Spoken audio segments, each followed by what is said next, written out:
Вот как вы считаете, сейчас вообще ситуация есть спокойная? Ситуация на фронте назвать спокойно невозможно, потому что украинские войска постоянно перемещаются, концентрируются. Вот, и мое подразделение, как одно из самых подготовленных, выставили на одном из танкоопасных направлений, вот, где в прошлый раз, когда было широкомасштабное наступление войск хунты, вот здесь вот был одно из мест прорыва. Вот, и поэтому бойцов моих, ребят, как бы закаленных войной, подготовленных морально, физически и в военном деле далеко, даже очень-очень сильно, скажем так, уровень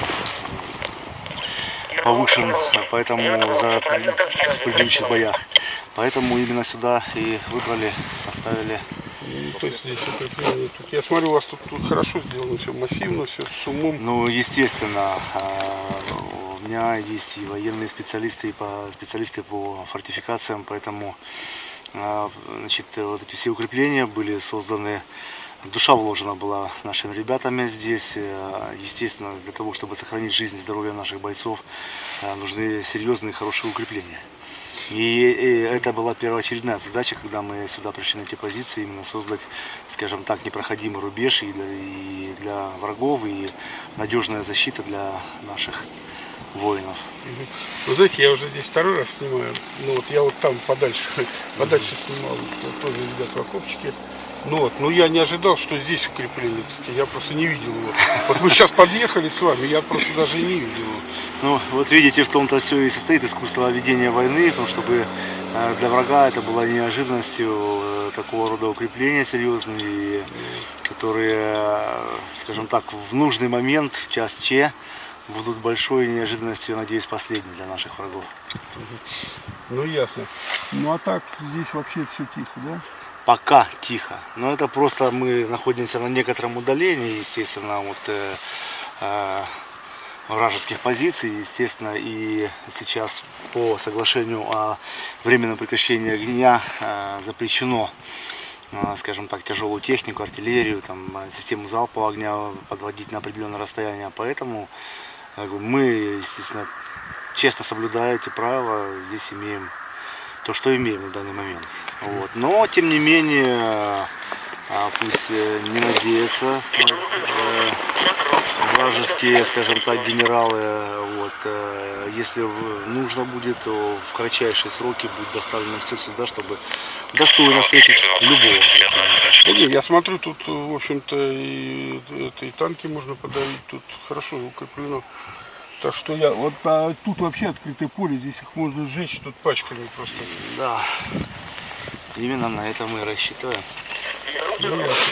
Ну ладно, спасибо, надеемся, так сказать, на ваше умение и ум. И я надеюсь на ребят, которые здесь тоже геройски, что тут тоже не пропустят. Здесь... Мы, конечно, здесь снимать ничего не будем, потому да, что... понятно. Здесь не только, скажем так, роль моя как командира играет роль, но еще огромную роль играет, скажем так, самоотверженная работа моих подчиненных, моих бойцов, эти ребята, которые очень серьезно относятся к выполнению своих обязанностей, очень смелые, умелые, каждый проявляет свою смекалку, и вместе, одной единой командой мы делаем вот такие вот прекрасные места.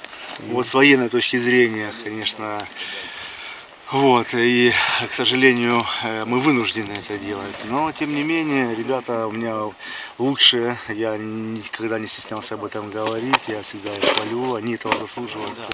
Знаете, дело в том, что, повторюсь, может быть, но я сумел донести, а ребята смогли понять меня, потому что без дисциплины и порядка не бывает армии, и чем дисциплинированнее мы будем в любых ситуациях, то ли это в увольнительной, то ли это на позициях, чем дисциплинированнее, чем правильнее мы будем делать все свое дело, тем живее будем мы все. Вот, и тем успешнее мы будем бороться с врагом. По-другому никак нельзя. Расхлябанность никогда не приводила ни к чему хорошему.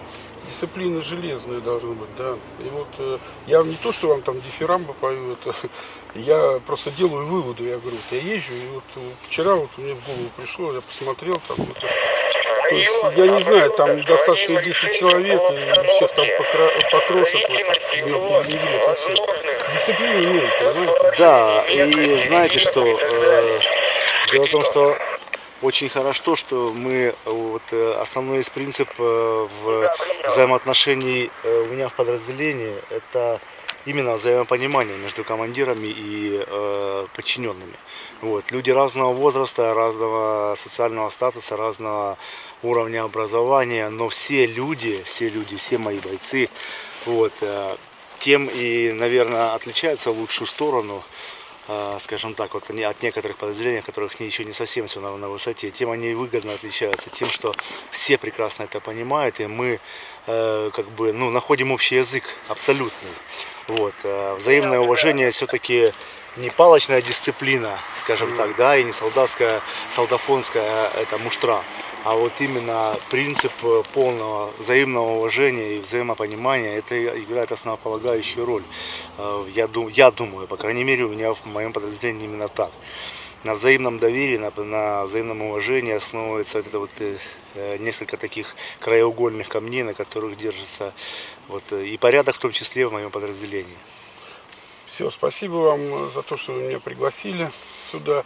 Я как бы впечатлен. Ну все, вот, до свидания, пока. Милости просим, приезжайте еще по мирному времени лучше. До свидания.